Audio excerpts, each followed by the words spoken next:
VC, what's up, guys? I'm back on here doing the Jazz Vinyl Tag 2024. It was put together by Rob the Wax and Brandon and Mike Notes and Tones. Yeah, I saw them. I caught that video after they did like a live stream, but I caught it a little bit later. I was watching it. It was like 10 questions, and it was like the 10 questions was cool. It was dead on. I can do those. I'm definitely gonna do those.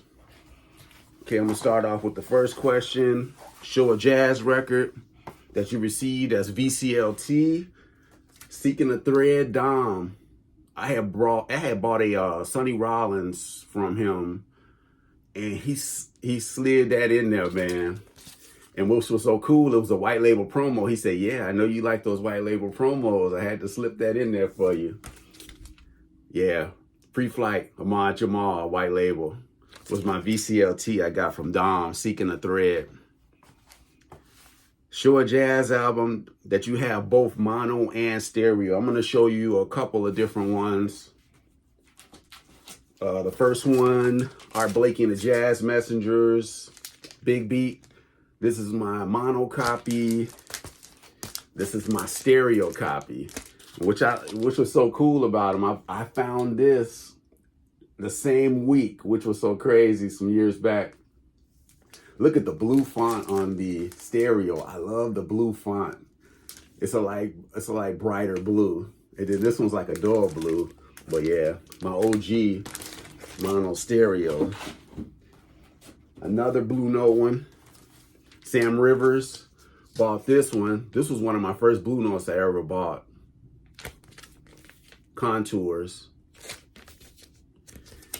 And then this was a gift from someone that watches my channel. They sent me this one for free, which was so cool. They knew I liked this record a lot, and they just sent it my way. And this was an audition copy, stereo, original. Then I got some Impulse ones. I got an Impulse one. Birdland, John Coltrane.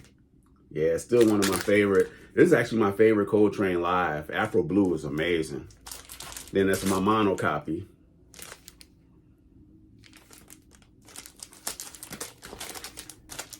And then last, not least,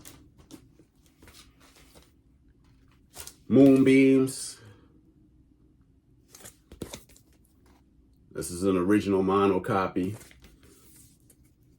The record is so damn quiet. The record is pristine. I went through about 2 or 3 copies, and man, I finally found one that's dead quiet.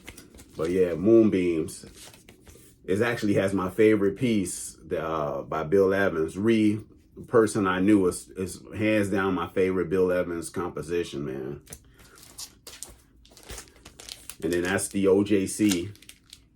I was sitting on the OJC for a while, so that's the stereo copy. But yeah, that's the coldest composition. I believe that song was it was almost like a tribute to Scott LaFaro, man. That was like this trio after Scott LaFaro died. So, what is this? Show a jazz album. You have an OG and a reissue. I'm gonna show you a couple of those.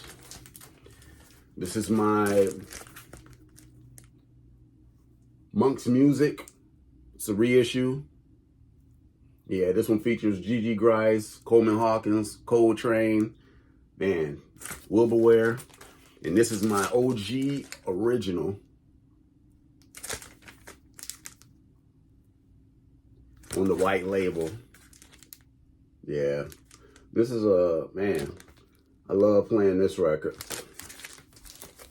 Got some killer tunes on there. Apostrophe is on there. I think I got Apostrophe on a couple of other albums, but I like the version on the Monk's Music. And then this would be my last one of the, man, I could go on forever and ever doing OG and reissue. So I'm going to show you one album I know you've seen before. This is my mono copy. I know probably a lot of people might show that. That's my mono copy. Love Supreme. Analog Productions, Love Supreme, the 2009, the Kevin Gray cut. It's the #1. And then, of course, the one that came out last year. Yeah, I had to get it. The UHQR, Love Supreme. Show a jazz album by an artist not known for being a jazz performer. Went through my collection, and I had a buddy told me, he said, dude, you got that one record. Why don't you show that one? I was just like, yeah. This one right here to me is straight jazz to me compared to, this is the most different album from every Grateful Dead album that I heard. Yeah, Blues for Allah. This is, to me, sounds more like jazz fusion, a jam that is like jazz, you know? Jerry Garcia and Company, Blues for Allah. Show a jazz album that was initially shelved and issued Blue Note later. So I'm gonna go back to the 2019 Tone Poets. This one here, Donald Byrd Chant. This came out right before Catwalk. And this is with him with his long affair playing with Pepper Adams. His long journey with Pepper Adams, man. With the baritone sax. It just adds that plateau. It sets that plateau up, man. They didn't release this one till like 79. But this is one of his coldest 60s hard bop sessions. I would rank this one up there with Catwalk and the other one he did with Pepper Adams. Royal Flush, that's another one. But yeah, I wonder who the hell is Teddy Robinson on drums, because Teddy Robinson was tight, man. I tried looking him up. I don't think he did a lot of sessions. He's tight. Doug Watkins, you already know he's cold. Herbie Hancock on piano. But yeah, this one here, Chant. This is a killer. I could have went with either Lee Morgan too. It's so many Blue Note sessions that they released later, and it's like, dude, why don't y'all just release it? That's how you know how much stuff they got in the canon. There's so much stuff that they have. Yeah. Show an album that was issued as a private press. I'm gonna show the one that Brandon showed, and that's Billy Harper. And he recorded this one over in Paris, France in 79. This was released in 79. The one track you need to hear on here is Cry Hunger. Cry Hunger is sick, man. It just pretty much exposes all of his influences. Train, I mean, it's all of them. I want to try to, this year, my goal for 2024 is try to go to New York. I want to check out the Cookers, because they perform up there all the time. I want to see, I never seen Billy Harper, but I got a lot of his records. And I definitely want to put them down. Me and my wife was talking about it. It's like, oh man, she said, we should go to a jazz club next time we go to New York. I said, definitely, I want to do that. I want to see him. Billy Harper's dope. And he got to play with Lee Morgan too. That dude is killer. Show a jazz album, which is an introduction to free jazz. I'm going to show an album that's an introduction to free jazz. I'm going to show two of them. First one, you can't get no freer than this. You know, a lot of people say Ascensions. I think this one record is just as good as Ascensions. And all you need is the track, the Father, the Son, the Holy Ghost. Compassion. So you know the Father is Coltrane, the Son is Pharaoh, the Holy Ghost is Albert Ayler. Yeah, this is free as you can get. And then the other one that can pretty much go toe to toe with Sonny Chirac on it, I always show this one. This is a killer introduction. This is my white label problem I had for some years. But yeah, him, Sonny Chirac, Upper Egypt, Lower Egypt, quintessential. This is like free jazz and spiritual linked. Check that track out. Goddamn song is 17 minutes long. Pharaoh bears it all. And then Avant-Garde I will show. I don't think I've seen anybody show this too much, but I like this album a lot. A lot of people always like glass. A lot of people always say glass bead games. I like this one. This is the one that I always go to for Clifford Jordan on his avant-garde and spiritual journey, his avant-garde stuff. Yeah, Kenny Dorham's on here. All the cats on here. Kenny Dorham, Don Cherry. It's a lot of people on this record, man. Roy Haynes. I mean, I can go down the list. Well, on Strata East, killer avant-garde one. All right. The Free Jazz, I did that one. Private Press. Cheap Heat. Modal. Mr. Billy Higgins, 85. Yeah, this one has Gary Bias, Tony Dumas, and William Henderson, Bill Henderson. Yeah. This was one. Check out Dance of the Clones. And then he has a tribute track on there called John Coltrane. John Coltrane. Check that out.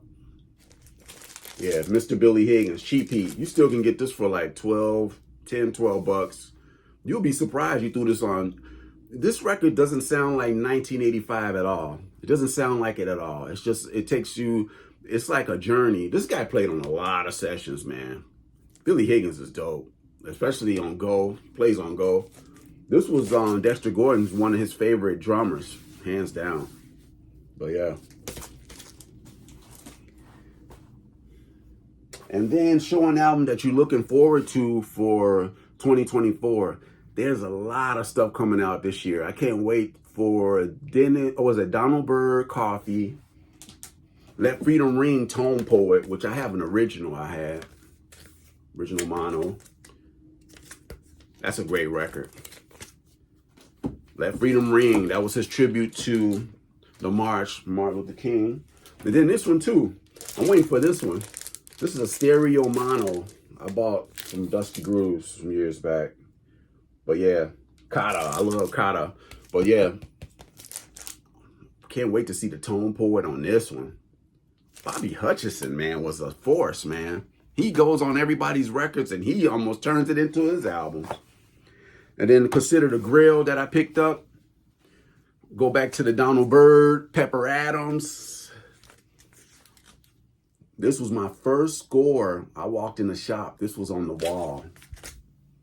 Over at Reckless on Milwaukee. I saw this up there. I said, damn, how much is it? I just grabbed it. I had the loot. 59.